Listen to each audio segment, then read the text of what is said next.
them. Was this a surprise?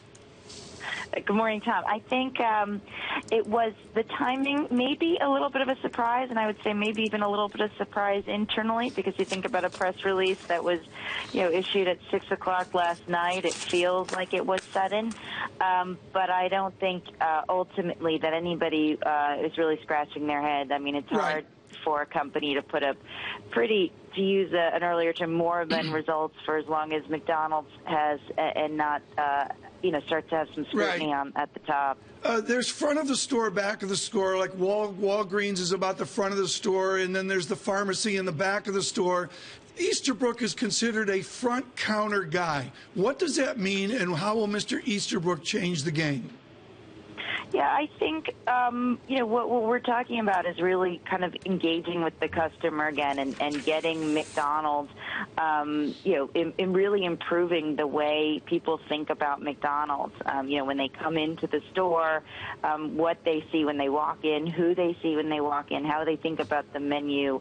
So it's less about the operations in the back of the house. It's much more about, customer engagement. And I think, we could probably all agree that McDonald's could use a little bit of burnishing of its reputation with customers.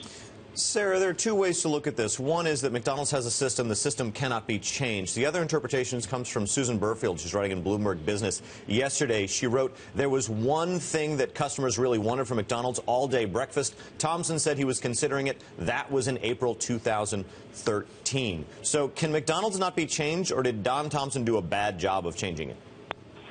I think there's probably a third choice here, which is that McDonald's can be changed. We've seen it before. Now going on 12 years ago, the last time McDonald's was really felt like it was kind of wandering in the desert. But it's it's a big ship, and it can be very hard to steer. I think it's very safe to say that the world around McDonald's changed a lot faster than McDonald's did in the last couple of years. Yeah. Sara, what does Easterbrook have to do to turn McDonald's around, to get the share price moving?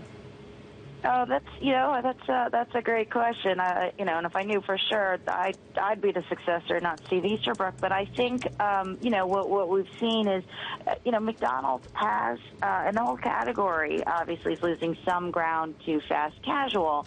But McDonald's and other restaurants like McDonald's still have a place. There are still people who want cheap food, that tastes good and that's served quickly. And McDonald's needs to convince customers that they do that better than anybody. Okay, Sara, I'll go with that, but I was actually thunderstruck by the board of directors. I mean, every company has a different character.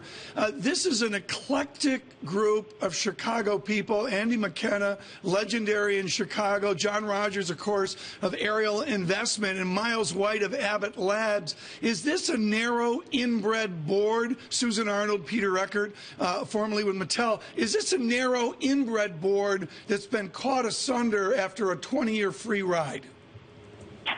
I don't think it's certainly a long tenured board, and sometimes that can lead to complacency. And I think that may be an issue. I mean, it's also the case.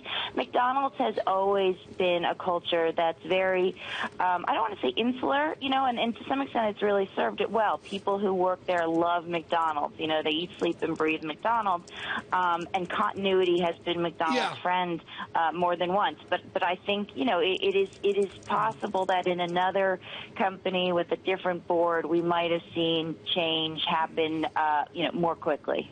Sara Senatore, thank you so much, with Sanford Bernstein.